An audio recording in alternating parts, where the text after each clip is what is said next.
Now, I learnt today about a story that, to be honest, I'm still, well, dare I say, shaking my head about. It's one that involves the Sikh community, an important part of any community, but specifically in Tasmania. Now, there are leaders inside that Sikh community who are actively trying to campaign for the Tasmanian government to follow what I understand is already the case in Queensland. I hope I'm wrong about that, because this would be a fairly stupid idea. You see, the Sikh community are now actively trying to lobby the Tasmanian government so that they will no longer be forced to wear helmets while riding motorbikes. Yes, you heard me right. The Sikh population believe for religious reasons they should wear a turban when driving at 50 kilometres an hour, not a helmet. Now, I spoke to the person who was behind this idea today, and he spoke a lot about religious freedom and a lot about how in other countries, so say like India, it's not a big problem. And he also seemed to suggest that if you were involved in a motorcycle accident, it would make no difference whether it was a turban on your head or a helmet. Now, I'm all for religious freedom. We're all for people being able to observe their faith. But surely, you do not get a religious exemption from common sense.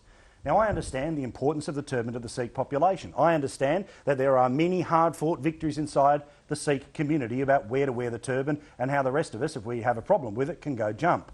But please, can we all agree that if you decide to get on the back of a motorcycle, there is no exemption, religious or otherwise, for wearing a bloody helmet? Now, do we have to go through the evidence here? Common sense would dictate, as well as an awful lot of science, that if you fall off a motorcycle at some speed, cloth's not going to help you.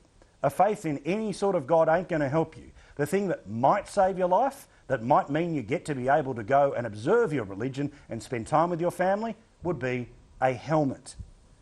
Now, if this actually gets out of first gear, then we've got a real problem here. As I say, we've had the religious objections to the VB logo by that cricketer who doesn't support alcohol. There are many a religious exemption for things like certain events that can and can't be attended, whether people do and don't vote on a Saturday. I get all of that.